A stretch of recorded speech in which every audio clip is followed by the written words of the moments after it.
दोस्तों, Lenskart company के आने से पहले लोग चश्मे को एक मेडिकल डिवाइस की तरह मानते थे, इसीलिए वो बिना डॉक्टर की सलाह लिए ऑनलाइन चश्मा खरीदने से डरते थे।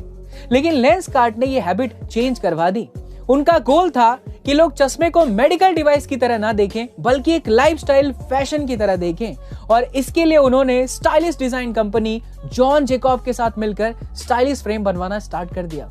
और इसी वजह से लेंसकार्ट के चश्मे लोगों के बीच एक लाइफस्टाइल आइटम बन चुका है और लोग लेंसकार्ट से ऑनलाइन चश्मे खरीदने में कंफर्टेबल भी हो गए हैं, जिससे लेंसकार्ट ने मिलियन चश्मे बेच दिए हैं।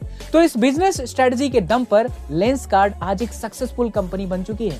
दोस्तों, आपका क्या कहना है लेंसकार्ट के इस बिजनेस स्ट्रेटजी के बारे में? हमें कमेंट सेक्शन में कहूं कि घर घर जाकर भीख मांगने वाला एक शख्स आज करोड़पति है तो शायद आप लोग यकीन ना करें, लेकिन ये सच है। हम बात कर रहे हैं रेणुका आराध्य की, जो कि बेंगलोर के पास एक छोटे से गांव गोपसंद्रा से ताल्लुक रखते हैं। उनके पिता मंदिर में पुजारी थे और उनका घर दान पुण्य के पैसों से चलता था। यहां तक कि रेणुका भी अपने पिता के साथ घर घर जाकर भीख मांगा करते थे। पिता की मृत्यु के बाद एक वक्त ऐसा आया कि उनके बड़े भाई घर छोड़कर चले गए, जिससे पूरे परिवार की जिम्मेदारी रेणुका के कंधों पर आ गई। फिर भी मुसीबत की इस घड़ी में रेणुका ने हार नहीं मानी और सिर्फ 15 रुपए प्रति पेड़ के हिसाब से माली का काम किया। कुछ दिनों बाद उन्होंने ड्राइविंग चालू कर दी और इसी ड्राइविंग के हुनर और अपनी मेहनत के दम पर आज वो 40 करोड़ की कंपनी के मालिक हो गए हैं। गाइस, रेणुका ने बता दिया कि हौसले अगर मजबूत हो तो कोई भी परेशानी। सी ड्रैगन का इतना विशाल कंकाल मिला है जिसको लेकर वैज्ञानिक भी हैरत में पड़ चुके हैं। जी हाँ दोस्तों, करोड़ों साल पहले धरती से पूरी तरह गायब हो चुके इस समुद्री जीव की विशालता का अंदाजा लगाने के लिए यही काफी है कि सिर्फ उसका खोपड़ी ही करीब 1 टन के वजन के बराबर है। ये ब्रिटेन के इतिहास का अब तक का सबसे बड़ा जीव माना जा रहा है।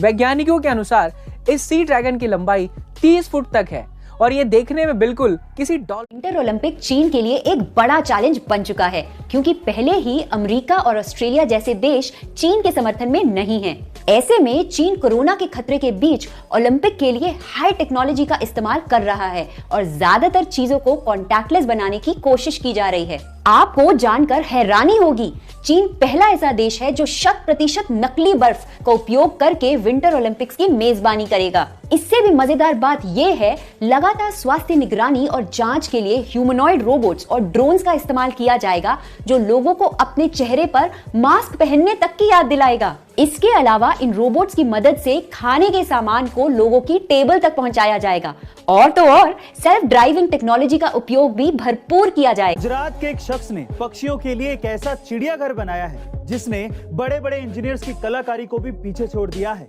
जी हाँ गाइस, गुजरात के एक छोटे से गांव में रहने वाले भगवान जी भाई ने शिवलिंग के आकार का एक पक्षी घर बनाया है, जिसमें उन्होंने लगभग 2500 पानी भरने वाले मटकों का उपयोग किया है और इन मटकों को जोड़ने के लिए उन्होंने विशेष गैल्वेनाइज्ड पाइप का इस्तेमाल किया है।